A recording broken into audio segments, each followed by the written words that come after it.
When people think about buying property in the UK, one of the biggest decisions is whether you're buying it freehold or a leasehold property. But does that depend on where you buy? Today we're comparing 7 major UK cities using land registry transaction data to see where buyers are purchasing freehold homes, where leasehold dominates, and what this means for investors. This graph looks complicated at first, but it's actually very easy to read. On the left hand side there are cities, and on the right hand side you've got your ownership types. Freehold is F, leasehold is L, and U being unknown or unclassified, which often results from a very small number of records. Each coloured ribbon represents transactions flowing from a city to a type of ownership. What do the colours mean? The colours simply identify each city. For example, red is London, blue is Birmingham, orange is Leeds, and green is Liverpool. The colours don't represent price or performance. They're just there to help you follow each city's flow. What does the ribbon width mean? This is the important part. So the thicker the ribbon, the more the property sells. So a thick ribbon means many transactions.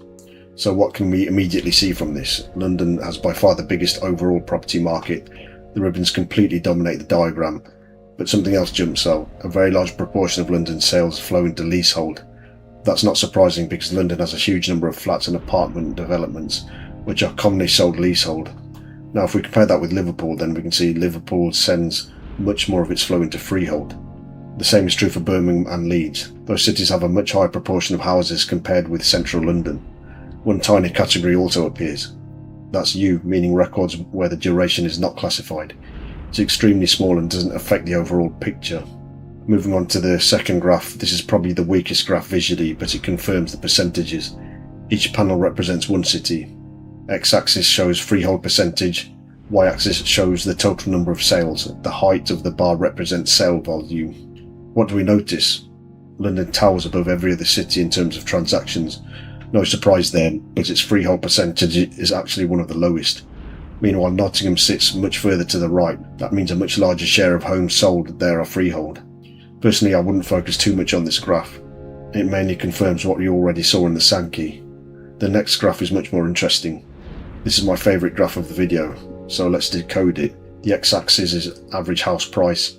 The further right, the more expensive the city. Y-axis is freehold percentage. Higher up means a larger proportion of properties sold are freehold. The bubble size represents the sales count. The bigger the circle, the more the property transactions. A bubble colour, so each colour identifies a different city. Again, colour isn't representing a value, it's simply helping distinguish between the cities. Now the interesting part, so London sits far over to the right, and that tells us it has the highest average prices, but it's also much lower than many cities in the freehold percentage. So London is expensive, yet much more leasehold driven. Nottingham is almost the opposite. Average prices are much lower, but almost 90% of transactions are freehold. Leeds and Birmingham sit somewhere in the middle, moderately priced, with a healthy proportion of freehold sales. Manchester is interesting. Although it's become one of the UK's hottest property markets, its freehold percentage remains relatively low. And that's probably because of the huge number of city centre apartment developments over the last decade. This final chart summarises everything. Each rectangle is a city. Rectangle size represents the number of transactions. Larger box means more sales. Colour represents the freehold percentage. Darker colour, higher percentage of freehold sales. Lighter colour, lower percentage. Immediately we can see something interesting. London dominates the chart in size. Its market is vastly larger than every other city. But notice the colour. It's relatively light. And that tells us that although London has huge transaction volumes, its share of freehold properties is lower. Compare that with Nottingham, much smaller market, but much darker. That indicates a much higher proportion of freehold transactions. Leeds, Liverpool and Birmingham also appear relatively dark compared with London. Again, reinforcing the same story. Outside London, buyers are generally purchasing freehold homes much more frequently. So what have we learned? London is still the UK's largest housing market by a huge margin, but it behaves very differently from the other major cities. Leasehold ownership plays a much larger role. Meanwhile, cities such as Nottingham, Leeds, Birmingham and Liverpool remain heavily dominated by freehold properties. For investors that can matter. Freehold properties often offer greater, longer-term control and avoid some of the complexities associated with leasehold ownership, although every purchase should be assessed on its own merits.